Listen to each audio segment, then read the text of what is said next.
નમસ્કાર, વિષય હિન્દી કક્ષા 8 દ્વિતીય સત્રની અંદર આપણે પાઠ 5 દોહે એનો અભ્યાસ કરતા હતા. આજે એના અભ્યાસ અને સ્વાધ્યાયની ચર્ચા કરીશું. तो अभ्यास से प्रश्न 1, शिक्षक की सहायता से दोहों का भावपूर्ण गान कीजिए. तो हमने अगले वीडियो में उनका गान किया था, तो आपको भी इसी तरह गान करना और उनको कंठस्थ करना है.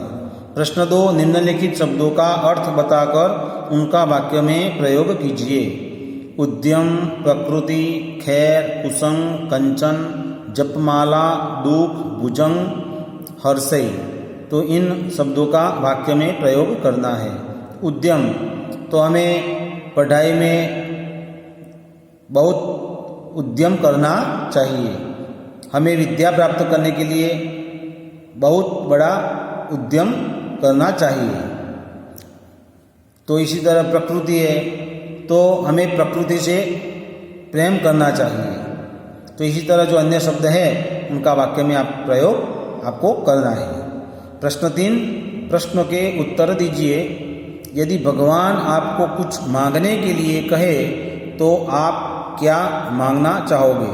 तो आपको सोच विचार कर उनका उत्तर लिखना है. अच्छे व्यक्ति की संगति से आपको क्या लाभ हो सकते हैं? लोग धर्म के नाम पर कौन से आडंबर करते हैं? लोग किन किन कारणों से भीख मांगते हैं? तो उनका कारण आपको बताना है. उनका उत्तर आपको स्वयं अपनी सोच के आधार पर लिखना है. स्वाध्याय है. प्रश्न 1, प्रश्नों के उत्तर दीजिए. लिखिए, कबीर साई से कितना मांगते हैं? तो हमने देखा है दोहे में कबीर साई से मांगते हैं कि साई मुझे इतना देना कि मेरा कुटुंब का पालन पोषण हो, मैं स्वयं भूखा न रहूं और मेरे घर जो कोई साधु आए तो वह भी भूखा न जाए. इतना कबीर साई से मांगते हैं. बिना सोचे कार्य करने से क्या होता है? बिना सोचे कार्य करने से हमें पछताना पड़ता है और हमारा काम भी बिगड़ता है और जग में हमारी हंसी भी उड़ती है. चंदन और भुजंग के उदाहरण द्वारा रहीम क्या कहते हैं? तो चंदन और भुजंग के उदाहरण द्वारा रहीम कहते हैं कि चंदन के पेड़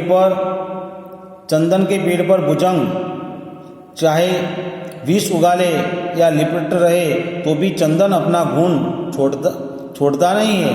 चंदन विष फैलाता नहीं है. इसी तरह हमें भी हमारे कोई भी बुरी संगत वाला व्यक्ति हमारे पास रहता है तो हमें उनकी तरह बनना नहीं चाहिए. रहीम बड़े लोगों की क्या विशेषता बताता है? रहीम बड़े लोगों की विशेषता बताता है कि जो बड़े लोग हैं वो बड़े बोल हमें नहीं बोलने चाहिए.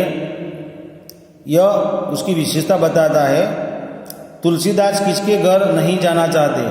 तुलसीदास जिनके घर हमको आकार नहीं कोई देता, जिसके आँखों में हमारे लिए प्रेम नहीं होता, तो तुलसीदास कहते हैं कि ऐसे घर चाहे सोने का बारिश होता है तो भी हमें उस घर नहीं चाहने का हमें तुलसीदास कहते हैं. प्रश्न 2, इस इकाई के दोहों में से आप कौन से सद्गुण ग्रहण करेंगे? तो आपको यह लिखना है. प्रश्न 3, निम्नलिखित जवाब मिले ऐसी पहेलियों का निर्माण कीजिए. तोता, पतंग, चिड़िया. तो यह आपको अपनी तरह अपने विचार के साथ इन पहेलियों का निर्माण करना है. तो यहाँ पर उनका जो स्वाध्याय अभ्यास है वह आपको लिखना है और उसको अच्छी तरह से तैयार करना है. अस्तु.